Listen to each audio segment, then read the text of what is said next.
হরে কৃষ্ণ, রাধে রাধে। আপনারা সবাই ভালো আছেন? আশা করছি ভালো আছেন। ভালো থাকুন আর আমার ভিডিও দেখতে থাকুন। প্রথমেই গীতার বিষয়ে কিছু কথা বলি। আগামীকাল 11ই ডিসেম্বর বুধবার মোক্ষদা একাদশী। প্রত্যেক একাদশীরই একটা বিশেষ মাহাত্ম্য আছে, কিন্তু এই একাদশীর একটা বিশেষ মাহাত্ম্য আছে। এই দিন গীতা জয়ন্তী। ভগবান শ্রীকৃষ্ণ অর্জুনকে গীতার উপদেশ দান করেছিলেন এই দিনেই। তাই আমাদের কলিহত জীবেদের মঙ্গলের জন্যই ভগবান গীতা পাঠের নির্দেশ দিয়েছেন। আমাদের কি করা উচিত কি না করা উচিত আমরা কিছু বুঝি না। তাই ভগবানের মনের মতো করে চললে আমরা সঠিকভাবেই চলতে পারবো। আজ থেকে গীতার প্রথম অধ্যায় থেকে আমি পাঠ করে শোনাবো আপনাদেরকে। তা আপনারা সবাই শুনবেন এবং বুঝতে না পারলে অবশ্যই জানাবেন। প্রথম অধ্যায়, বিষাদযোগ। ধৃতরাষ্ট্র উবাচ ধর্মক্ষেত্রে কুরুক্ষেত্রে সমবেতায়ুৎসব মামকা পাণ্ডবাশ্চৈব কিম কুর্বত সঞ্জয়। শ্লোক নম্বর 1। অনুবাদ। ধৃতরাষ্ট্র বললেন, হে সঞ্জয়, ধর্মক্ষেত্র কুরুক্ষেত্রে যুদ্ধ করার মানসে সমবেত হয়ে আমার পুত্রেরা এবং পাণ্ডুর পুত্রেরা কি করল। প্রথমেই বলি যে ধৃতরাষ্ট্র হলেন কৌরবদের পিতা। আর ধর্মক্ষেত্রে এখানে কেন বলা হয়েছে? যখন দুর্যোধন পাণ্ডবদেরকে একটুও জমি দান করবে না বলেছিল, একটুও জমি দেবে না, তারা বলেছিল যুদ্ধ ছাড়া আমি একটুও সূচের অগ্রভাগ পর্যন্ত জমিও দান করব না। সেই কারণে ধর্মের প্রতিষ্ঠা করার জন্য ভগবান এই যুদ্ধের আয়োজন করেছিল, যে কারণে এটাকে ধর্মক্ষেত্র বলা হয়েছে। আর যুদ্ধটা কাদের মধ্যে হয়েছিল? যুদ্ধটা হয়েছিল 100 জন কৌরবদের সাথে পঞ্চপাণ্ডবের সঙ্গে আরো অনেক লক্ষ লক্ষ সৈন্য ছিল, কিন্তু অর্জুনের পক্ষে ছিল শ্রীকৃষ্ণ আর দুর্যোধনের পক্ষে ছিল সকল আত্মীয় স্বজন। শ্লোক নম্বর 2। সঞ্জয় উবাচ দৃষ্টা তু পাণ্ডবানীকং বুরং দুর্যোধনস্তদা আচার্যং উপসঙ্গম্য রাজা বচনম ব্রবৃত। 2 নম্বর শ্লোক। অনুবাদ। সঞ্জয় বললেন, হে রাজন, পাণ্ডবদের সৈন্যসজ্জা দর্শন করে রাজা দুর্যোধন দ্রোণাচার্যের কাছে গিয়ে বলল। তাৎপর্য। ধৃতরাষ্ট্র ছিলেন জন্মান্ধ। দুর্ভাগ্যবশত তিনি পারমার্থিক তত্ত্ব দর্শন থেকেও বঞ্চিত ছিলেন। তিনি ভালোভাবেই জানতেন যে ধর্মের ব্যাপারে তার পুত্রেরাও ছিল তারই মতন অন্ধ, এবং তিনি নিশ্চিত ছিলেন যে তার পাপিষ্ঠ পুত্রেরা আজন্ম ধর্মপরায়ণ পাণ্ডবদের সঙ্গে কোনো রকম আপোষ মীমাংসা করতে পারবে না। তাই তিনি সেই ধর্মক্ষেত্রের প্রভাব সম্বন্ধে সংশয়গ্রস্ত ছিলেন। যুদ্ধক্ষেত্রের পরিস্থিতি সম্বন্ধে ধৃতরাষ্ট্রের এই প্রশ্ন করার অভিপ্রায়টি সঞ্জয় বুঝতে পেরেছিলেন। তাই তিনি নৈরাশ্যগ্রস্ত রাজাকে আশ্বস্ত করার জন্য বলেছিলেন যে পবিত্র ধর্মক্ষেত্রের প্রভাবের ফলে তার পুত্রেরা পাণ্ডবদের সঙ্গে কোনো রকম আপোষ মীমাংসা করবে না। সঞ্জয় তাই রাজাকে অবহিত করলেন যে তার পুত্র দুর্যোধন পাণ্ডবদের সৈন্যসজ্জা দর্শন করে তৎক্ষণাৎ সেনাপতি দ্রোণাচার্যের কাছে উপস্থিত হলো প্রকৃত অবস্থা সম্বন্ধে জানানোর জন্য। দুর্যোধনকে যদিও রাজা বলা হয়ে থাকে, তবুও সেই সংকটময় অবস্থায় তাকে তার সেনাপতির কাছে যেতে হয়েছিল। তাই একজন রাজনীতিবিদ হিসেবে সে যথেষ্টই পারদর্শী ছিল, কিন্তু পাণ্ডবদের সৈন্যসজ্জা দেখে দুর্যোধনের মনে যে ভয়ের সঞ্চার হয়েছিল তা সে তার কূটনীতিক ছদ্ম আবরণে ঢেকে রাখতে পারেনি। সঞ্জয় বললেন যে পাণ্ডবদের সৈন্যসজ্জা দর্শন করে রাজা দুর্যোধন দ্রোণাচার্যের কাছে গেলেন। দ্রোণাচার্য ছিল দুর্যোধন এবং পাণ্ডবদের শিক্ষাগুরু, অস্ত্র শিক্ষা দিয়েছিলেন। উনি দুর্যোধনের পক্ষই অবলম্বন করেছিলেন, কারণ উনি ওনার সেনাপতি ছিলেন। তো দুর্যোধন ভীতগ্রস্ত হয়েছিল যখন ভগবান শ্রীকৃষ্ণ অর্জুনের পক্ষে গিয়েছিলেন। তখন উনি বুঝতে পেরেছিলেন, মনের ভেতর একটা ভয়ের সঞ্চার হয়েছিল যে কি হবে, হয়তো পরাজিত হলে হতেও পারি। সেই কারণে 3 নম্বর শ্লোক। পশ্যৈতাং পাণ্ডুপুত্রাণাম আচার্য মহতিং চমু ব্রুরাং দ্রুপদ পুত্রেণ তব শিষ্যেন ধীমতা। 3 নম্বর শ্লোক। অনুবাদ। হে আচার্য, পাণ্ডবদের মহান সৈন্যবল দর্শন করুন, যা আপনার অত্যন্ত বুদ্ধিমান শিষ্য দ্রুপদের পুত্র অত্যন্ত দক্ষতার সঙ্গে ব্যূহের আকারে রচনা করেছে। পাণ্ডবদের মহান সৈন্যবল দর্শন করুন, যা আপনার অত্যন্ত বুদ্ধিমান শিষ্য দ্রুপদের পুত্র অত্যন্ত দক্ষতার সহকারে ব্যূহের আকারে রচনা করেছেন। বললাম, দুই পক্ষই দ্রোণাচার্যের শিষ্য ছিলেন, তাই সমস্ত কাজে দুজনেই পারদর্শী ছিলেন। তাৎপর্য। চতুর কূটনীতিবিদ দুর্যোধন মহৎ ব্রাহ্মণ সেনাপতি দ্রোণাচার্যকে তার ভুল ত্রুটিগুলো দেখিয়ে দিতে চেয়েছিল। পঞ্চপাণ্ডবের পত্নী দ্রৌপদীর পিতা ধ্রুপদ রাজের সঙ্গে দ্রোণাচার্যের কিছু রাজনৈতিক মনোমালিন্য ছিল। এই মনোমালিন্যের কারণে ধ্রুপদ এক যজ্ঞের অনুষ্ঠান করেন এবং সেই যজ্ঞের ফলে বরপ্রাপ্ত হন যে তিনি দ্রোণাচার্যকে হত্যা করতে সক্ষম এক পুত্র লাভ করবেন। দ্রোণাচার্য এই বিষয়ে সম্পূর্ণভাবে অবগত ছিলেন, কিন্তু ধ্রুপদ তার সেই পুত্র ধৃষ্টদ্যুম্নকে যখন অস্ত্র শিক্ষার জন্য তার কাছে প্রেরণ করেন, তখন উদার ব্রাহ্মণ রূপে দ্রোণাচার্য তাকে সব রকমের অস্ত্র শিক্ষা এবং সামরিক কলাকৌশলের গুহ্য শিক্ষা সমূহ প্রদান করতে দ্বিধা করেননি। এখন কুরুক্ষেত্রের যুদ্ধক্ষেত্রে ধৃষ্টদ্যুম্ন পাণ্ডবদের সঙ্গে যোগদান করে তাদের সৈন্যব্যূহ রচনা করেছেন। যে কৌশল তিনি দ্রোণাচার্যের কাছ থেকে প্রাপ্ত হয়েছিলেন, দ্রোণাচার্যের এই ত্রুটির কথা দুর্যোধন তাকে স্মরণ করিয়ে দিল। বলতে চাইল যে আপনি কি ভুলটা করেছেন, প্রতিপক্ষকে আপনি বলে দিয়েছেন যে আপনি কিভাবে মরতে পারেন, আপনাকে কিভাবে হত্যা করা যেতে পারে, সেগুলো শিখিয়ে দিয়েছেন।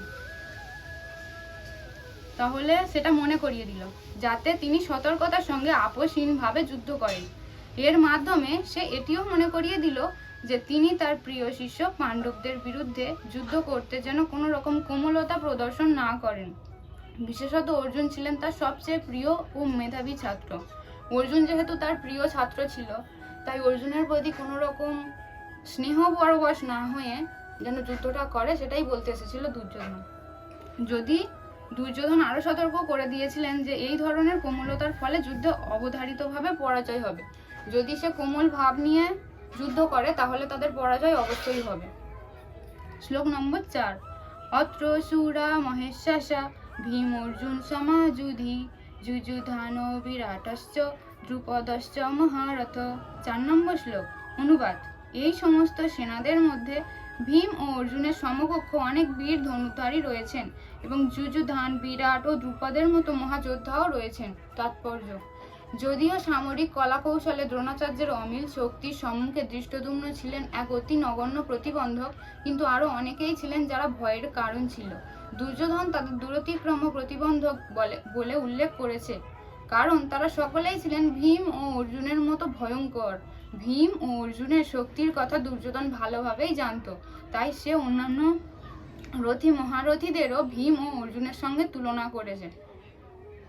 দুর্যোধন কেন ভীতগ্রস্ত হয়েছে? অর্জুন আর ভীম সব থেকে মহা ধনুর্ধর, ধনুর্বিদ্যায় পারদর্শী, এবং তাদের পক্ষে যারা ছিল তারা সকলেই তাদেরই মতন শক্তিশালী এবং পারদর্শী। শ্লোক নম্বর 5 থেকে 7।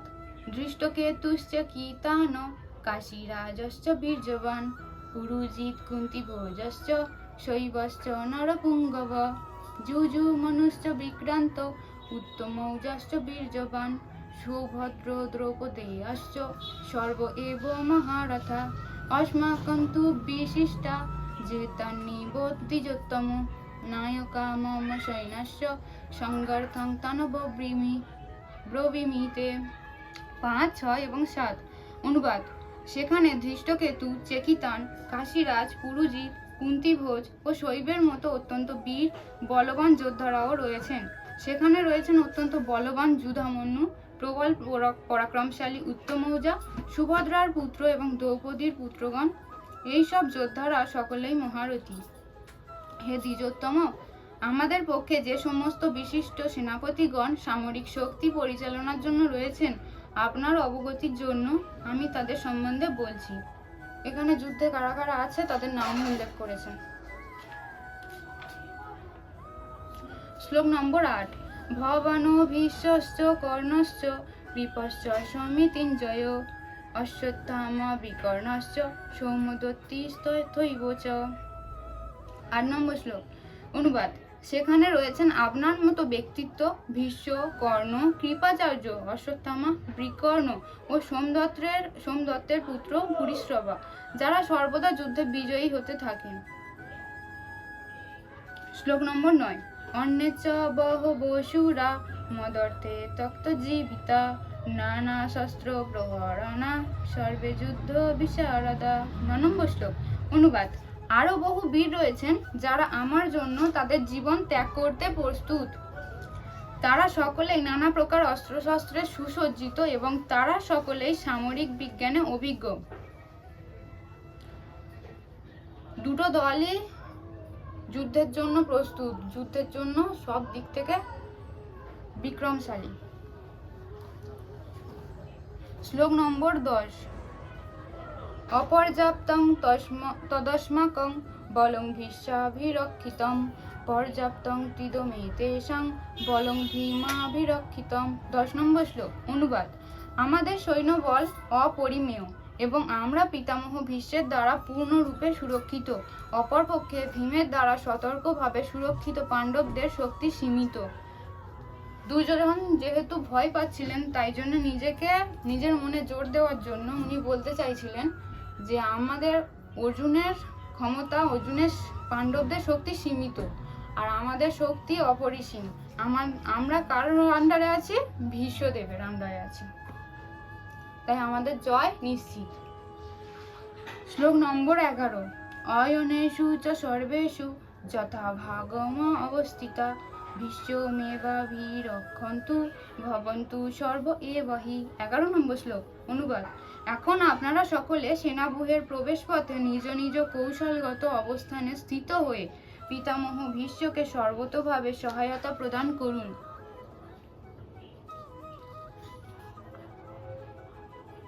তাৎপর্য। ভীষ্মের শৌর্য বীর্যের প্রশংসা করার ফলে দুর্যোধন বিবেচনা করে দেখল যে অন্যেরা নিজেদের গুরুত্বহীন বলে মনে করতে পারে, তাই স্বভাবসুলভ কূটনৈতিক চাতুরীর সাহায্যে সেই পরিস্থিতির ভারসাম্য বজায় রাখার জন্য সে উপরোক্ত কথাগুলি বলেছিল। যখন ভীষ্মদেবের কথা বলা হচ্ছে, দ্রোণাচার্যের কথা বলা হচ্ছে, তখন দুর্যোধন ভাবলো যে ওদের দলে যখন লক্ষ লক্ষ সেনা আছে, তাদের সামনে যদি পিতামহ ভীষ্মের কথা, দ্রোণাচার্যের কথা বেশি করে বলি, তাহলে ওরা নিজেদেরকে দুর্বল ভাববে, আর নিজেদেরকে দুর্বল ভাবলে আমরা পরাজিত হব। সেই কারণে কথাটা ঘুরিয়ে দিয়েছিল। কূটনৈতিক চাতুরীর সাহায্যে সেই পরিস্থিতির ভারসাম্য বজায় রাখার জন্য সে উপরোক্ত কথাগুলি বলেছিল। এটাই বলল। এভাবে সে মনে করিয়ে দিল যে ভীষ্মদেব নিঃসংশয়ী সর্বশ্রেষ্ঠ যোদ্ধা হওয়া সত্ত্বেও একজন বৃদ্ধ মানুষ এবং সব দিক থেকে তাই সকলেরই তার সুরক্ষার জন্য বিশেষভাবে চিন্তা করা উচিত। যুদ্ধ করতে করতে যদি তিনি কোনো একদিকে এগিয়ে যান, তাহলে শত্রুপক্ষ তার সুযোগ নিয়ে অন্য দিক থেকে আক্রমণ করতে পারে। তাই এটি অত্যন্ত গুরুত্বপূর্ণ ছিল যে অন্যান্য বীর যোদ্ধারা যেন তাদের কৌশলগত অবস্থান ত্যাগ করে না যান, যার ফলে প্রতিপক্ষ ব্যূহ ভেদ করতে পারে। দুর্যোধন স্পষ্টতই অনুভব করেছিল যে কুরুক্ষেত্রের যুদ্ধে তার জয়লাভ সম্পূর্ণভাবে নির্ভর করেছিল ভীষ্মদেবের ওপর। সেই যুদ্ধে ভীষ্মদেব ও দ্রোণাচার্য যে তাকে সম্পূর্ণভাবে সহযোগিতা করবেন সে বিষয়ে সে নিশ্চিত ছিল, কারণ সে ইতিপূর্বেই দেখেছিল যখন হস্তিনাপুরের রাজসভায় সমস্ত রাজপুরুষের সামনে দ্রৌপদীর বস্ত্রহরণ করা হচ্ছিল, তখন তাদের প্রতি অসহায় দ্রৌপদীর আকুল আবেদনে সাড়া দিয়ে তারা একটি কথাও বলেননি। সে জানতো যে তার দুই সেনাপতি পাণ্ডবদের প্রতি স্নেহপরবশ ছিলেন, কিন্তু পাশা খেলার সময় তারা যেমন তাদের স্নেহ প্রবণতা বর্জন করেছিলেন, এই যুদ্ধেও তারা তাই করবেন। যখন সবার মাঝখানে দ্রৌপদীর বস্ত্রহরণ হচ্ছিল, দ্রৌপদী পঞ্চপাণ্ডবদের দিকে, পিতামহ ভীষ্মের দিকে, সব গুরুজনদের কাছে আকুল আবেদন করেছিল বাঁচার জন্য, কিন্তু কেউ একটা সাড়াও করেনি। তাই ওনার পুরো বিশ্বাস ছিল, দুর্যোধনের পুরো বিশ্বাস ছিল যে পিতামহ ভীষ্ম আর যাই হয়ে যাক আমাদের পক্ষেই থাকবে। শ্লোক নম্বর 12। তস্য সঞ্জনয়ন হর্ষং কুরু বৃদ্ধ পিতামহ সিংহনাদং বিনন্দশ্চৈ শঙ্খং তদনৌ প্রতাপবান। 12 নম্বর শ্লোক। অনুবাদ। তখন কুরুবংশের বৃদ্ধ পিতামহ ভীষ্ম দুর্যোধনের হর্ষ উৎপাদন করে সিংহের গর্জনের মতো অতি উচ্চ নাদে তার শঙ্খ বাজালেন। এই কথাগুলো শুনে যন্ত্রণায় দগ্ধ হচ্ছিল পিতামহ ভীষ্মের হৃদয়ে, তাই উনি সিংহের মতন গর্জন করে শঙ্খ বাজালেন, মানে যুদ্ধ শুরু করলেন। শ্লোক নম্বর 13। তত শঙ্খাশ্চ ভীর্যশ্চ পনবান কগো মুখা সহ শৈবাভ্য হন্যন্ত সশব্দস্তু মূলহভ। 13 নম্বর শ্লোক। অনুবাদ। তারপর শঙ্খ, ভেরি, পনক ও আনক, ঢাক এবং সিংহাসমূহ হঠাৎ একত্রে ধ্বনিত হওয়ার ফলে এক তুমুল শব্দের সৃষ্টি হলো। যুদ্ধ শুরু হওয়ার আগে এই শঙ্খ, ভেরি, পোনা, পানক, ঢাক, সিংহাসমূহ এইগুলো বাজানো হয়। শ্লোক নম্বর 14। তত্ত্ব সত্যই হয়যুক্তই মহতি সন্দনে স্থিতই মাধব পাণ্ডবাশ্চৈব দিব্য শঙ্খৌ প্রদদ্মতু। 14 নম্বর শ্লোক। অনুবাদ। অপরপক্ষে শ্বেত অশ্বচালিত এক দিব্য রথে স্থিত শ্রীকৃষ্ণ ও অর্জুন উভয়েই তাদের দিব্য শঙ্খ বাজালেন। তাৎপর্য: ভীষ্মদেবের শঙ্খের সঙ্গে বৈসাদৃশ্য দেখিয়ে শ্রীকৃষ্ণ ও অর্জুনের হস্তস্থিত শঙ্খকে দিব্য বলে বর্ণনা করা হয়েছে। দিব্য শঙ্খের ধ্বনি এই সংকেতকেই প্রদান করল যে ভগবান শ্রীকৃষ্ণ পাণ্ডব পক্ষে যোগদান করার জন্য অপর পক্ষের বিজয়ী হওয়ার কোনো আশাই ছিল না। ভগবান শ্রীকৃষ্ণ তাদের সঙ্গে থাকার ফলে বিজয় সর্বদা পাণ্ডুপুত্রদের মতো ব্যক্তিদের সঙ্গেই থাকে।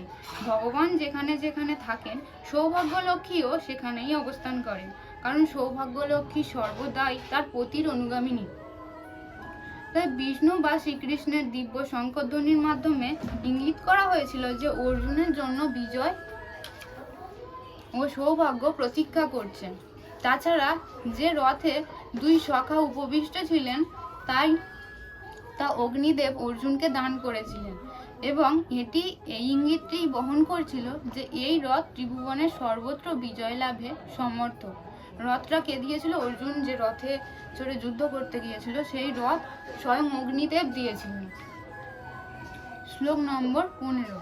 পাঞ্চজন্যং ঋষিকেশ দেবদত্তং ধনঞ্জয় পৌণ্ড্রং দত্নৌ মহাশঙ্খং ভীমকর্মাবৃকোদর।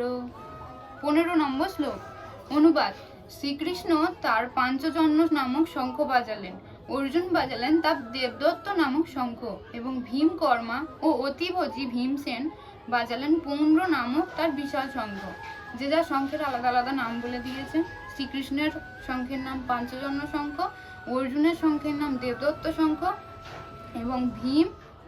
এবং ভীমকর্মা ও ভীমসেন বাজালেন পৌণ্ড্র নামক শঙ্খ। শ্লোক নম্বর 16 থেকে 18।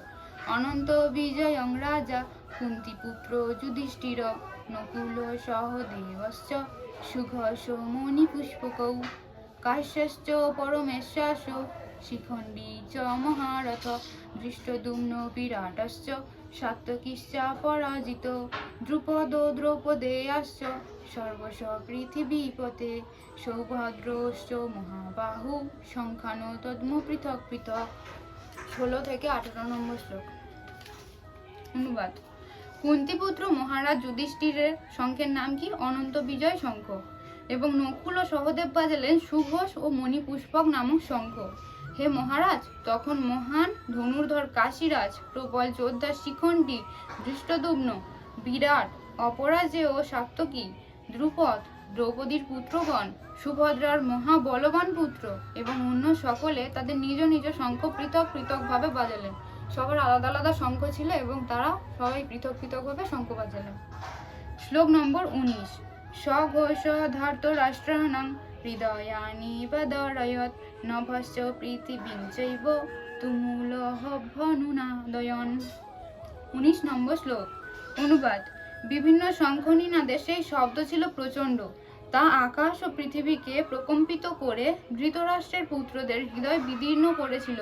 যখন সবাই মিলে তাদের আলাদা আলাদা শঙ্খ বাজাতে লাগলো, তখন দুর্যোধনের মনে একটা ভয়ের সঞ্চার হলো, যে কারণে তার হৃদয় বিদীর্ণ করেছিল, যেন সে তার পরাজয়টা দেখতে পেল। শ্লোক নম্বর 20। অথ ব্যবস্থিতান দৃষ্টা ধার্তরাষ্ট্রান কপিধ্বজ প্রবৃত্তে শস্ত্র সম্পাতে ধনুরুদ্যম পাণ্ডব ঋষিকেশং তদা বাক্য নিদমাহ মহীপতে। 20 নম্বর শ্লোক। অনুবাদ। সেই সময় পাণ্ডুপুত্র অর্জুন হনুমান চিহ্ন অঙ্কিত পতাকা শোভিত রথে অধিষ্ঠিত হয়ে তার ধনুক তুলে নিয়ে স্বরনিক্ষেপ করতে প্রস্তুত হলেন।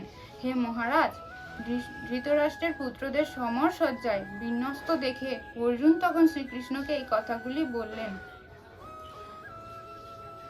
অর্জুনের রথে হনুমান অঙ্কিত পতাকা শোভিত হচ্ছিল তার রথে। কারণ যেখানে ভগবান থাকেন সেখানে ভগবানের ভক্ত থাকেন। যে রথে ভগবান শ্রীকৃষ্ণ বসেছিলেন সেই রথের উপরে পতাকা ছিল হনুমান চিহ্ন অঙ্কিত। শ্লোক নম্বর 21 এবং 22। সেনয়োরুভয়োর মধ্যে, শ্লোক নম্বর 21 এবং 22। অর্জুন উবাচ সেনয়োরুভয়োর মধ্যে রথং স্থাপয়াম্যচ্যুত যাবতে তন্নি নিরীক্ষ্য হেহং যোদ্ধুকামানবস্থিতান কৈময়া সহ যোদ্ধবমস্মিনো রণসমুদ্যমে। 21 এবং 22 নম্বর শ্লোক। অনুবাদ। অর্জুন বললেন, হে অচ্যুত, তুমি উভয় পক্ষের সৈন্যদের মাঝখানে আমার রথ স্থাপন করো, যাতে আমি দেখতে পারি যুদ্ধ করার অভিলাষী হয়ে কারা এখানে এসেছে এবং এই মহাসংগ্রামে আমাকে কাদের সঙ্গে যুদ্ধ করতে হবে। অর্জুন বললেন, ভগবানকেই বললেন, ভগবান যেহেতু ওনার রথের সারথি, তাই বললেন, হে অচ্যুত, তুমি দুই দলের মাঝখানে রথটা রাখো, যাতে আমি দেখতে পাই যে দুই দলের মধ্যে কে কে আছেন, যাতে আমার যুদ্ধ করতে সুবিধাই হবে। শ্লোক নম্বর 23। শ্লোক নম্বর 23। যৎসমাননো বেক্ষেহং য এতে হত্র সমাগতা ধার্তরাষ্ট্রস্য দুর্বুদ্ধে যুদ্ধে প্রিয় চিকিৎসক। 23 নম্বর শ্লোক। অনুবাদ। ধৃতরাষ্ট্রের দুর্বুদ্ধি সম্পন্ন পুত্রকে সন্তুষ্ট করার মানসে যারা এখানে যুদ্ধ করতে এসেছে তাদের আমি দেখতে চাই। বলছে কি, দুর্যোধন অন্যায় করছে সেটা আমরা বুঝতে পারছি, প্রত্যেকেই বুঝতে পারছে, কিন্তু তার সত্ত্বে, জানার সত্ত্বেও কারা কারা দুর্যোধনের পক্ষ অবলম্বন করছে আর কারা কারা আমার পক্ষ অবলম্বন করছে সেটা আমি দেখতে চাই। শ্লোক নম্বর 24। সঞ্জয় উবাচ এবমুক্ত ঋষিকেশ গুড়াকেশেন ভারত সেনয়োরুভয়োর মধ্যে স্থাপয়িতা রথোত্তমম। 24 নম্বর শ্লোক। অনুবাদ। সঞ্জয় বললেন, হে ভারত, অর্জুন কর্তৃক এভাবে আদিষ্ট হয়ে শ্রীকৃষ্ণ সেই অতি উত্তম রথটি চালিয়ে উভয় পক্ষের সৈন্যদের মাঝখানে স্থাপন করলেন। 25 নম্বর শ্লোক। ভীষ্ম দ্রোণ প্রমুখত সর্বেষাং চ মহীক্ষিতাম উবাচ পার্থ পশ্যৈতান সমবেতান কুরুনীতি। 25 নম্বর শ্লোক। অনুবাদ। ভীম, দ্রোণ প্রমুখ পৃথিবীর অন্য সমস্ত নৃপতিদের সামনে ভগবান ঋষিকেশ বললেন, হে পার্থ, এখানে সমবেত সমস্ত কৌরবদের দেখো। ভগবানের আরেক নাম ঋষিকেশ, কারণ সকল ইন্দ্রিয়ের নিয়ন্ত্রণ করেন যিনি, তার নাম ঋষিকেশ। পার্থকে বললেন, অর্জুনের আরেক নাম পার্থ, উনি পিতার পুত্র, তাই ওনার আরেক নাম পার্থ, তাই ওনাকে বললেন যে হে পার্থ, দেখো উভয় দলের মধ্যে কারা কারা উপস্থিত আছে। শ্লোক নম্বর 26। তত্র পশ্চাৎ স্থিতান পার্থ পিতৃনথ পিতামহান আচার্যান মাতুলান ভ্রাতৃন পুত্রান পৌত্রান সখিংস্তথা শ্বশুরান সহিতৈব সেনয়োরুভয়োরপি। 26 নম্বর শ্লোক। অনুবাদ। সেখানে অর্জুন উভয় দলের সেনাদের মধ্যে পিতৃব্য, পিতামহ, আচার্য, মাতুল, ভ্রাতা, পুত্র, পৌত্র, শ্বশুর, মিত্র ও শুভাকাঙ্ক্ষীদের উপস্থিত দেখতে পেলেন। শ্লোক নম্বর 27। তান সমীক্ষ সকৌন্তেয় সর্বান বন্ধুনবস্থিতান বিপয়া পরয়াবিষ্ট বিষিদন্নিদমব্রবীত। 27 নম্বর শ্লোক। অনুবাদ। যখন কুন্তিপুত্র অর্জুন সর্বস্তরের বন্ধু ও আত্মীয় স্বজনদের দেখলেন, তখন তিনি অত্যন্ত করুণাদ্র হয়ে বিষণ্ণভাবে বললেন, বিষণ্ণ হয়ে পড়েছিলেন তিনি সবাইকে দেখে। শ্লোক নম্বর 28। অর্জুন উবাচ দৃষ্টিমং স্বজনং কৃষ্ণ যুজুৎসুং সমুপস্থিতম সিদন্তি মম গাত্রাণি মুখং চ পরিশুষ্যতি। 28 নম্বর শ্লোক। অনুবাদ। অর্জুন বললেন, হে প্রিয়বর কৃষ্ণ, আমার সমস্ত বন্ধু বান্ধব ও আত্মীয় স্বজনদের এমনভাবে যুদ্ধে অভিলাষী হয়ে আমার সামনে অবস্থান করতে দেখে আমার সমস্ত অঙ্গ প্রত্যঙ্গ অবশ হয়ে যাচ্ছে এবং মুখ শুষ্ক হয়ে উঠছে। যখন অর্জুন দেখলেন যে তার সমস্ত মাতুল, ভ্রাতা, শ্বশুর, পিতা, পিতামহ সবাই একে অন্যের সঙ্গে যুদ্ধে লিপ্ত হয়েছে, তখন উনি ওইসব দেখে বিষাদগ্রস্ত হয়ে পড়লেন। ওনার অঙ্গ প্রত্যঙ্গ কাঁপতে লাগলো, শুষ্ক হয়ে উঠল। তখন উনি ভাবতে পারছেন না যে কোনো একটা দলের তো পরাজয় হবে, কিন্তু তারা তো মারা যাবে, তাদের কি হবে, এই ভেবে উনি ভয় পেয়ে উঠেছিলেন। শ্লোক নম্বর 29। বেপতুশ্চ শরীরে মে রোমহর্ষশ্চ জায়তে গান্ডীবং সংসতে হস্তাৎ ত্বকচৈব পরিদহতে। 29 নম্বর শ্লোক। অনুবাদ: আমার সর্বশরীর কম্পিত ও রোমাঞ্চিত হচ্ছে, আমার হাত থেকে গান্ডীব খসে পড়ছে এবং ত্বক জ্বলে যাচ্ছে। শ্লোক নম্বর 30। ন চ শক্নুম অবস্থাতুম ভ্রমতীব চ মে মন নিমিত্তানি চ পশ্যামি বিপরীতানি কেশব। 30 নম্বর শ্লোক। অনুবাদ: হে কেশব, আমি এখন আর স্থির থাকতে পারছি না, আমি আত্মবিস্মৃত হচ্ছি এবং আমার চিত্ত উদ্ভ্রান্ত হচ্ছে, আমি কেবল অমঙ্গল সূচক লক্ষণ সমূহ দর্শন করছি। শ্লোক নম্বর 31। ন চ শ্রেয় হনু পশ্যামি হত্যা স্বজন মাহবে ন কাঙ্ক্ষে বিজয়ং কৃষ্ণ ন চ রাজ্যং সুখানি চ। 31 নম্বর শ্লোক। অনুবাদ: হে কৃষ্ণ, যুদ্ধে আত্মীয় স্বজনদের নিধন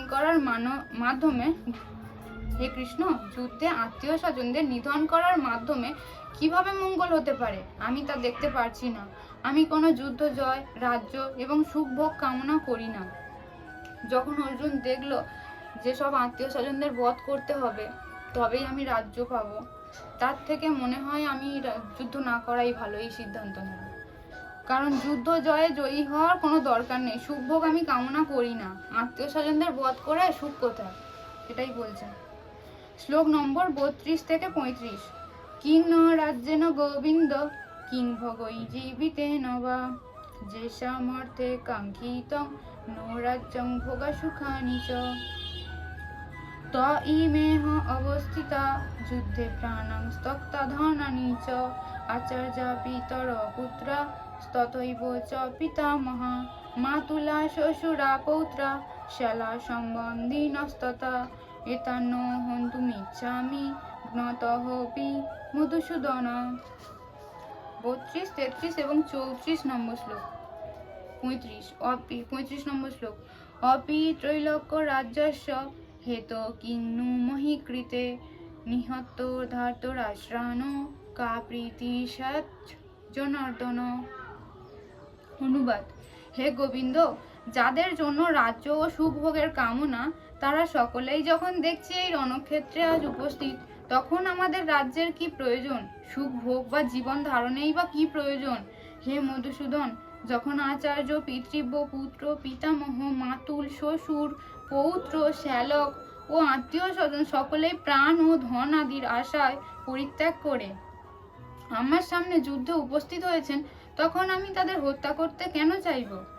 এমনকি তারা যদি আমাকেও বধ করেন, হে জনার্দন, এ জগতের কি কথা, এমনকি ত্রিভুবনের বিনিময়েও আমি যুদ্ধ করতে প্রস্তুত নই। ধৃতরাষ্ট্রের পুত্রদের হত্যা করে আমরা কি সন্তোষী বা লাভ করব? যখন সব আত্মীয় স্বজনদেরকে একসাথে দেখলো, তখন অর্জুন বলছে, আমি এই সুখ চাই না, এই সুখ করে কি লাভ, যারা কেউ থাকবে না, আমি যে রাজ্যটা পাচ্ছি সেটা কেউ দেখবার মতনই থাকবে না, তাহলে সেই রাজ্য পেয়ে আমার কি লাভ? সবাইকে হত্যা করে আমার রাজ্য চাই না। 36 নম্বর শ্লোক। পাপমেবা শ্রয়ে দস্মান হতৈতানা ততাইন তস্মান্নাহা বয়ং হন্তুং ধাতরাষ্ট্রান সবন্ধবান স্বজনং হি কথং হত্যা সুখিন শ্যাম মাধব।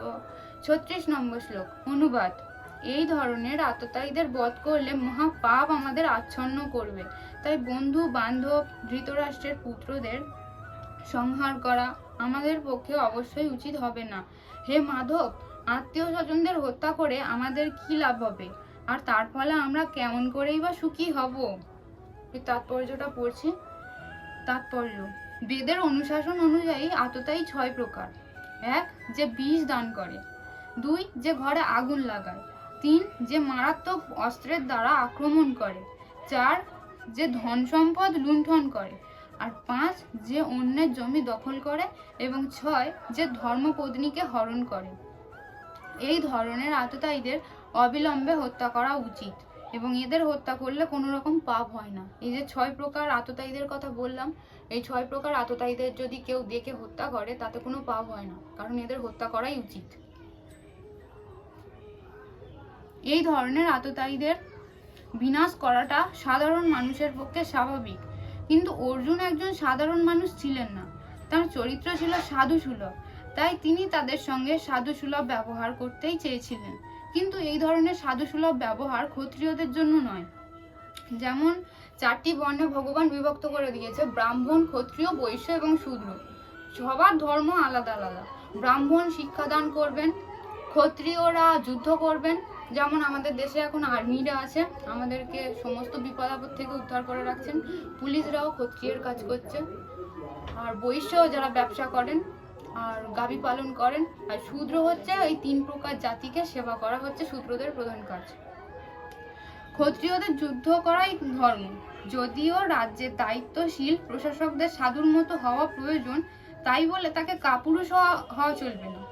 যেমন শ্রী রামচন্দ্র এত সাধু প্রকৃতির ছিলেন যে এখনো মানুষ রামরাজ্যে বসবাস করার জন্য উদ্গ্রীব, কিন্তু তার চরিত্রে কোনো রকম কাপুরুষতা দেখতে পাওয়া যায় না। রাবণ ছিল শ্রীরামের আততায়ী, যেহেতু সে তার পত্নী সীতা দেবীকে হরণ করেছিল, কিন্তু শ্রী রামচন্দ্র তাকে এমন পর্যাপ্ত শাস্তি দিয়েছিলেন যা পৃথিবীর ইতিহাসে বিরল। অর্জুনের ক্ষেত্রে অবশ্য আততায়ীরা ছিল অন্য এক বিশেষ ধরনের, যেমন পিতামহ, শিক্ষক, ভ্রাতা, বন্ধু ইত্যাদি। তারা শত্রু হবার ফলে অর্জুন ভেবেছিলেন যে সাধারণ আততায়ীদের মতো কঠোর পদক্ষেপ তাদের বিরুদ্ধে নেওয়া উচিত হবে না। তাছাড়া সাধু প্রকৃতির মানুষদের সর্বদাই ক্ষমাশীল হবার নির্দেশ দেওয়া হয়েছে। সাধুদের প্রতি এই ধরনের উপদেশ যে কোনো রাজনৈতিক সংকটকালীন অনুশাসন থেকেও অধিক গুরুত্বপূর্ণ। অর্জুন ভেবেছিলেন রাজনৈতিক কারণবশত তার আত্মীয় স্বজনকে হত্যা করার চেয়ে সাধুসুলভ আচরণ ও ধর্মের ভিত্তিতে তাদের ক্ষমা করাই শ্রেয়। তাই সাময়িক দেহগত সুখের জন্য এই ধরনের হত্যাকার্যে লিপ্ত হওয়া তিনি সমীচীন বলে মনে করেননি। সর্বোপরি রাজ্য ও সুখ অনিত্য, তাই ক্ষণস্থায়ী এই সুখের জন্য আত্মীয় স্বজন হত্যার পাপে লিপ্ত হয়ে নিজের জীবন ও মুক্তির পথ চিরতরে রুদ্ধ করার ঝুঁকি তিনি কেন নেবেন? এখানে অর্জুন শ্রীকৃষ্ণকে মাধব বা লক্ষ্মীপতি বলে সম্বোধন করেছেন, তাও এই প্রসঙ্গে তাৎপর্যপূর্ণ। এই নামের দ্বারা তাকে সম্বোধন করে অর্জুন বুঝিয়ে দিলেন শ্রীকৃষ্ণ সৌভাগ্যের অধিষ্ঠাত্রী লক্ষ্মী দেবীর পতি। তাই অর্জুনকে এমন কোনো কাজে নিয়োজিত করা উচিত হবে না যার পরিণতি হবে দুর্ভাগ্যজনক। শ্রীকৃষ্ণ অবশ্য কাউকেই দুর্ভাগ্য প্রদান করেন না, আর তার ভক্তের ক্ষেত্রে তো সে কথা ওঠেই না। লক্ষ্মীপতি, শ্রীকৃষ্ণ ছিলেন, মাধব ছিলেন লক্ষ্মীপতি। যেখানে সৌভাগ্যের অধিষ্ঠাত্রী দেবী আছেন সেখানে কোনো খারাপ হতে পারে না। আর সৌভাগ্যের অধিষ্ঠাত্রী দেবীর লক্ষ্মীপতি হয়ে ভগবান শ্রীকৃষ্ণ কিভাবে তাকে দুর্ভাগ্যের দিকে ঠেলে দিতে পারে? তাই এটা ওকে শিওর ভাবে বললেন যে সবসময় সাধুসুলভ আচরণ চলে না। ক্ষত্রিয় ধর্ম যুদ্ধ করা, যুদ্ধ থেকে পালিয়ে সাধুসুলভ আচরণ করা ওটা অধর্ম। শ্লোক নম্বর 37 এবং 38।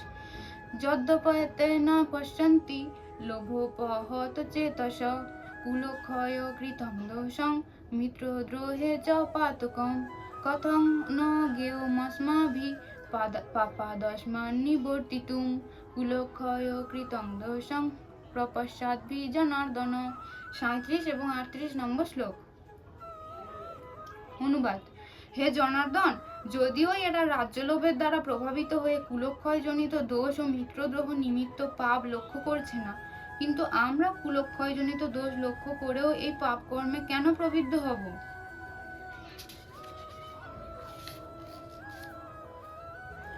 শ্লোক নম্বর 39। কুলক্ষয়ে প্রণশ্যন্তি কুলধর্মা সনাতনা ধর্মে নষ্টে কুলং কৃতস্ন অধর্মঃ বিভবত্যুত। 39 নম্বর শ্লোক। অনুবাদ: কুলক্ষয় হলে সনাতন কুল ধর্ম বিনষ্ট হয় এবং তাহলে সমগ্র বংশ অধর্মে লিপ্ত হয়। তাৎপর্য: বর্ণাশ্রম সমাজ ব্যবস্থায় অনেক ধর্মীয় রীতিনীতি ও আচার অনুষ্ঠানের নির্দেশ দেওয়া আছে, যা পরিবারের প্রতিটি সদস্যদের যথাযথ গঠনে এবং পারমার্থিক উন্নতি সাধনে সহায়তা করে। পরিবারের প্রবীণ সদস্যেরা পরিবারভুক্ত অন্য সকলের জন্ম থেকে আরম্ভ করে মৃত্যু পর্যন্ত এই ধরনের শুদ্ধিকরণ সংস্কারের দায়িত্ব পালন করে থাকেন। কিন্তু এই সমস্ত প্রবীণ সদস্যদের মৃত্যু হলে শুদ্ধিকরণের এই সমস্ত পারিবারিক প্রথা বন্ধ হয়ে যায়, আর তখন পরিবারের নবীন সদস্যরা অধর্ম উচিত আচরণে লিপ্ত হতে পারে এবং তার ফলে তাদের মুক্তির সম্ভাবনা চিরতরে নষ্ট হয়ে যায়। তাই কোনো কারণেই পরিবারের প্রবীণ সদস্যদের হত্যা করা উচিত নয়। জন্ম থেকে মৃত্যু পর্যন্ত কত রকমের সংস্কার চলে আসে। আমরা যদি, অর্জুন বলছেন যে প্রবীণ ভক্তেরা সবকিছু জানে, প্রবীণ মানুষদের যদি মেরে ফেলা হয়, হত্যা করা হয়, তাহলে নবীনরা তো কিছু জানবে না, তাহলে তারা অধর্ম করে তারা নরকের দিকে যাবে, কুলধর্ম বিনষ্ট হবে। আমরা কিভাবে তাদেরকে হত্যা করতে পারি? শ্লোক নম্বর 40। অধর্মাভিভাবাৎ কৃষ্ণ প্রদুষ্যন্তি কুলস্ত্রিয় স্ত্রীষু দৃষ্টা সুপার্শ্রেয় জায়তে বর্ণশঙ্কর। 40 নম্বর শ্লোক। অনুবাদ। হে কৃষ্ণ, কুলে অধর্মের প্রাদুর্ভাব হলে কুলবধূগণ কলুষিত হয়ে পড়ে, এবং হে বার্ষ্যেয়, কুলস্ত্রীগণ অসৎ চরিত্রা হলে অবাঞ্ছিত প্রজাতি উৎপন্ন হয়। তাৎপর্য: মানব সমাজে ভালো জনগণই হচ্ছে জীবনের শান্তি, সমৃদ্ধি এবং পারমার্থিক প্রগতির মূল ভিত্তি। বর্ণাশ্রম ধর্মের নীতিসমূহকে এমনভাবে তৈরি করা হয়েছে যাতে রাষ্ট্র ও সমাজের সার্বজনীন পারমার্থিক উন্নতির জন্য সমাজের সৎ জনগণের প্রাধান্য বজায় থাকে। এই ধরনের সৎ জনসমাজ নির্ভর করে নারীর সতীত্ব ও সত্যনিষ্ঠার উপরে। শিশুদের মধ্যে যেমন বিপদগামী হওয়ার ভীষণ প্রবণতা দেখা যায়, স্ত্রীলোকদের মধ্যেও তেমন ভীষণভাবে অধঃপতিত হবার প্রবণতা থাকে। তাই শিশু ও স্ত্রীলোক উভয়েরই পরিবারের প্রবীণদের কাছ থেকে সুরক্ষার প্রয়োজন হয়। স্ত্রীরা যখন নিজে নিজে স্বাধীনতা দেখাতে যায়, স্বাধীনতার নামে তারা স্বেচ্ছাচারী হয়ে যায়, তারা ভুল পথে পা দেয়। তাই সেই কারণে পরিবারের যারা প্রবীণ আছে, যারা পুরনো বয়োজ্যেষ্ঠ আছে, তাদের কথা অনুযায়ী চলা উচিত। নানা রকম ধর্মীয় আচার অনুষ্ঠানে নিয়োজিত হলে স্ত্রীলোকেরা বিপদগামী হয়ে ব্যভিচারী হবে না। চাণক্য পণ্ডিতদের মতে স্ত্রীলোকেরা সাধারণত অল্প বুদ্ধি সম্পন্ন এবং তাই তারা বিশ্বস্ত নয়, তাদেরকে বিশ্বাস করা যায় না, তাদের বুদ্ধি অল্প। তাই তাদের নানা রকম পারিবারিক ঐতিহ্যবাহী ধর্ম অনুষ্ঠানে সবসময় নিয়োজিত রাখা উচিত, আর তার ফলে তাদের সতীত্ব ও ভক্তি বর্ণাশ্রম পন্থায় অংশগ্রহণের যোগ্য সৎ মানুষের জন্ম দান করবে। তারা যদি ছোট থেকে তেমনভাবে শিক্ষা পায়, তাদের সতীত্বও থাকবে এবং যোগ্য সৎ মানুষের জন্মও দান করবে। কারণ এমনিতেই বলা হয়, মেয়েরা যেমন হয়, মায়েরা যেমন হয়, তার গর্ভে সন্তানও তেমনই হয়। তাই ছোট থেকে যদি সৎভাবে রাখা যায়, তাদের সতীত্ব বজায় থাকলে তাদের সন্তানও সৎই হবে। বর্ণাশ্রম ধর্ম ব্যর্থ হলে স্বভাবত স্ত্রীলোকেরা অবাধে পুরুষদের সঙ্গে মেলামেশা করার জন্য সুযোগ পেয়ে যায়, আর এভাবে তারা অবাঞ্ছিত সন্তান আদির জন্মের ঝুঁকিপ্রবণ ব্যভিচারে লিপ্ত হয়। দায়িত্ব জ্ঞানহীন পুরুষদের জন্য সমাজে ব্যভিচার প্রকট হয়ে উঠলে যুদ্ধ ও মহামারীর ঝুঁকিপূর্ণ অবাঞ্ছিত মানুষের সমাজ ছেয়ে যায়, যেটা আজকালকার দিনে হচ্ছে। শ্লোক নম্বর 41। শঙ্কর নরকায়ৈব কুলগ্নানাং কুলস্য চ পতন্তি পিতর হেষ্যাং লুপ্ত পিণ্ডোদক ক্রিয়া। 41 নম্বর শ্লোক। অনুবাদ। বর্ণসংকর উৎপাদন বৃদ্ধি হলে কুল ও কুলঘাতকেরা নরকগামী হয়। সেই কুলে পিণ্ডদান ও তর্পণ লোপ পাওয়ার ফলে তাদের পিতৃপুরুষেরাও নরকে অধঃপতিত হয়। তাৎপর্য: কর্মকাণ্ডের বিধি অনুসারে পিতৃপুরুষদের আত্মাদের প্রতি পিণ্ডদান ও জল উৎসর্গ করা প্রয়োজন।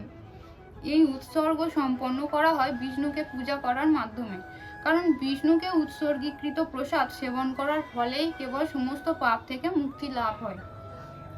অনেক সময় পিতৃপুরুষদের বিভিন্ন পাপের ফল ভোগ করতে হয় এবং অনেক সময় তাদের কেউ কেউ জড়দেহ পর্যন্ত ধারণ করতেও পারে না। সূক্ষ্ম দেহে প্রেতাত্মা রূপে তাদেরকে থাকতে বাধ্য হয়। তারা যখন বংশের কেউ তার পিতৃপুরুষদের ভগবত প্রসাদ উৎসর্গপূর্বক পিণ্ড দান করে তখন তাদের আত্মা ভূতের জীবন অথবা অন্যান্য দুঃখময় জীবন থেকে মুক্ত হয়ে শান্তি লাভ করে। পিতৃপুরুষদের আত্মার সদ্গতির জন্য এই পিণ্ডদান করাটা বংশানুক্রমিক রীতি এবং যারা ভগবত ভক্তিতে যুক্ত নয় তাদের এই ধরনের আচার অনুষ্ঠানের প্রয়োজন হয়। তবে যারা ভক্তিযোগ সাধন করে তাদের এই ধরনের অনুষ্ঠান করার কোনো প্রয়োজন নেই। যারা কৃষ্ণ ভক্ত ভক্তিযোগ অনুশীলন করে তাদের এমনিতেই 21 পুরুষ উদ্ধার হয়ে যায়। তাই যারা ভক্তিযোগ অনুশীলন করছে তাদেরকে আলাদা করে কোনো নিয়ম কানুন করবার কোনো দরকার নেই। ভগবান এমনিতেই তার প্রতি প্রসন্ন, তাদেরকে সর্বতোভাবে ভগবান রক্ষা করবে। কিন্তু যারা ভক্ত নয় তাদের উদ্দেশ্যে এই সংস্কারগুলো। তারা কেবলমাত্র ভক্তিযোগ সাধন করার মাধ্যমে শত সহস্র পূর্বপুরুষকে উদ্ধার করতে পারেন।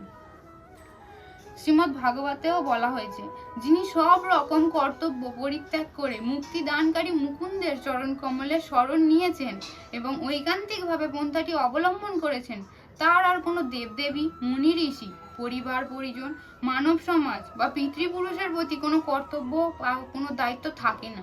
পরমেশ্বর ভগবানের সেবা করার ফলে এই ধরনের কর্তব্যগুলি স্বাভাবিকভাবেই সম্পাদিত হয়ে যায়। শ্লোক নম্বর 42। দোষৈরেতৈ কুলগ্ননা বর্ণ সংকর কারকৈ উৎসাদন্তে জাতি ধর্মা কুল ধর্মাশ্চ শাশ্বতা। 42 নম্বর শ্লোক। অনুবাদ: যারা কুকর্মের মাধ্যমে বংশের ঐতিহ্য নষ্ট করে এবং তার ফলে অবাঞ্ছিত সন্তান আদি সৃষ্টি করে তাদের সেই দোষের ফলে সর্বপ্রকার জাতি ধর্ম ও কুল ধর্ম বিনাশপ্রাপ্ত হয়। শ্লোক নম্বর 43। উৎসন্ন কুল ধর্মানাং মনুষ্যানাং জনার্দন নরকে নিয়তং বাস ভবতীত্যনুশুশ্রুম। 43 নম্বর শ্লোক। অনুবাদ: হে অর্জুন, আমি পরম্পরাক্রমে শুনেছি যে যাদের কুলধর্ম বিনষ্ট হয়েছে তাদের নিয়ত নরকে বাস করতে হয়। তাৎপর্য: অর্জুনের সমস্ত যুক্তিতর্ক তার নিজের অভিজ্ঞতার উপর প্রতিষ্ঠিত নয়। পক্ষান্তরে তিনি সাধুসন্ত আদি মহাজনদের কাছ থেকে আহরণ করা জ্ঞানের ভিত্তিতে এই সমস্ত যুক্তির অবতারণা করেছিলেন। সেটিই প্রকৃত জ্ঞান লাভের পন্থা। প্রকৃত জ্ঞান উপলব্ধি করেছেন যে মানুষ তার তত্ত্বাবধানে শিক্ষা লাভ না করলে এই ধরনের প্রকৃত জ্ঞানের স্তরে উন্নীত হওয়া যায় না। বর্ণাশ্রম ধর্মের বিধি অনুসারে মানুষকে মৃত্যুর পূর্বে তার সমস্ত পাপ মোচনের জন্য কতগুলি প্রায়শ্চিত্তের বিধি পালন করতে হয়। আমরা অন্যান্য অনেক জন্ম এসেছি এবং সেই পাপ এবং পুণ্যের সমস্ত ভার আমাদের উপর আছে। আমরা এই জন্মে এসেছি সেই পাপগুলো স্খলন করতে, মানে প্রায়শ্চিত্ত করার একটা সুযোগ পেয়েছি। তাই মানব জন্মটাকে সবসময় বলা হয় ভগবানের নির্দেশ অনুসরণ করে চললে সে সকল পাপ থেকে মুক্ত হবে আর সে তার নিজ আশ্রয়ে ফিরে যাবে। আমরা যদি সেই সব দায়িত্ব কর্তব্য না পালন করি তাহলে অন্য জন্মের সঙ্গে এই জন্মটাও আমাদের পাপ আরো বেঁধে ফেলবে, যাতে আমাদেরকে আবার আরো জন্ম ফিরে আসতে হবে এবং সেই পাপের ফল আমাদেরকে ভোগ করতে হবে।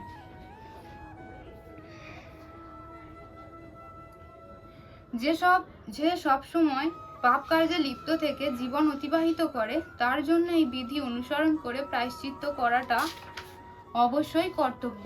প্রায়শ্চিত্ত না করলে তার পাপের ফলস্বরূপ মানুষ নরকে পতিত হয়ে নানা রকম দুঃখ কষ্ট ভোগ করে।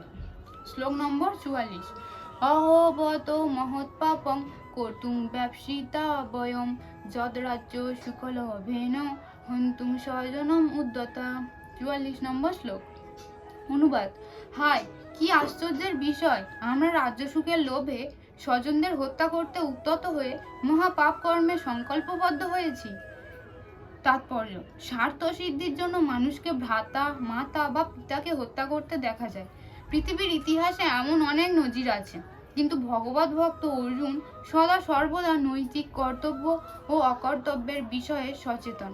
তাই তিনি এই ধরনের কার্যকলাপ থেকে বিরত থাকাই শ্রেয় বলে মনে করেছেন। শ্লোক নম্বর 45। যদি মাম প্রতিকারম অশস্ত্রং শস্ত্রপাণয় ধাতো রাষ্ট্রারণে হন্যুস তন্মে ক্ষেমতরং ভবেত। 45 নম্বর শ্লোক। অনুবাদ: প্রতিরোধ রহিত ও নিরস্ত্র অবস্থায় আমাকে যদি শস্ত্রধারী ধৃতরাষ্ট্রের পুত্রেরা যুদ্ধে বধ করে তাহলে আমার অধিকতর মঙ্গলই হইবে। তাৎপর্য: ক্ষত্রিয় রণনীতি অনুসারে নিয়ম হলো শত্রু যদি নিরস্ত হয় বা যুদ্ধে অনিচ্ছুক হয় তবে তাকে আক্রমণ করা যাবে না। কিন্তু অর্জুন স্থির করলেন যে এইরকম বিপজ্জনক অবস্থায় তার শত্রুরা যদি তাকে আক্রমণও করে তবুও তিনি যুদ্ধ করবেন না। তিনি বিবেচনা করলেন না যে শত্রুপক্ষ যুদ্ধ করতে কতটা আগ্রহী ছিল। অর্জুনের এই ধরনের আচরণ ভগবত ভক্ত উচিত কোমল হৃদয়বৃত্তির পরিচয়ক। শত্রু যদি যুদ্ধে নিরস্ত থাকে বা যুদ্ধে অনিচ্ছুক হয় তাহলে তার সাথে যুদ্ধ করা যায় না। কিন্তু কেউ যদি অপরপক্ষ যুদ্ধ করতে চায়, আমি যুদ্ধ থেকে মুখ ফিরিয়ে থাকতে পারি না। যুদ্ধ করাটা ক্ষত্রিয়ের ধর্ম। শ্লোক নম্বর 46। সঞ্জয় উবাচ এব মুক্তা অর্জুন সংখ্যে রথ উপস্থ উপাবিশৎ বিসৃজ্য সসরং চাপং শোক সংবিঘ্ন মানস। 46 নম্বর শ্লোক। অনুবাদ: সঞ্জয় বললেন, রণক্ষেত্রে এই কথা বলে অর্জুন তার ধনুর্বাণ ত্যাগ করে শোকে ভারাক্রান্ত চিত্তে রথের উপরে উপবেশন করলেন। তাৎপর্য: শত্রু সৈন্যকে নিরীক্ষণ করতে অর্জুন রথের উপর দাঁড়িয়েছিলেন, কিন্তু তিনি শোকে এতই মুহ্যমান হয়ে পড়েছিলেন যে তার ধনুক পরিত্যাগ করে তিনি রথের উপর বসে পড়লেন। এই ধরনের দয়ালু ও কোমল হৃদয়বৃত্তি সম্পন্ন ভগবত ভক্তই আত্মতত্ত্ব জ্ঞান লাভ করার যোগ্য। ইতি কুরুক্ষেত্রের রণাঙ্গনে সেনা পর্যবেক্ষণ বিষয়ক বিশদ যোগ নামক শ্রীমদ্ ভগবদ গীতার প্রথম অধ্যায়ের ভক্তিবেদান্ত তাৎপর্য সমাপ্ত। প্রথম অধ্যায়ে ভগবান একটাও কথা বলেননি, শুধু অর্জুনের প্রশ্নগুলো শুনে গেছেন। এবার থেকে দ্বিতীয় অধ্যায় থেকে ভগবান অর্জুনের এক এক করে উত্তরগুলো দেবেন। অর্জুনের প্রশ্নের উত্তরগুলো উনি এক এক করে দেবেন। আপনারা জানতে হলে দেখতে থাকুন। বাঞ্ছা গল্প তরুভ্যশ্চ কৃপা সিন্ধুভ্য এব চ পতিতানাং পাবনেভ্যো বৈষ্ণবেভ্যো নমো নমঃ। জগৎগুরু শ্রীল প্রভুপাদ কি জয়। শ্রীল গুরু মহারাজ কি জয়। নিতাই গৌর প্রেমানন্দে হরি হরি বল।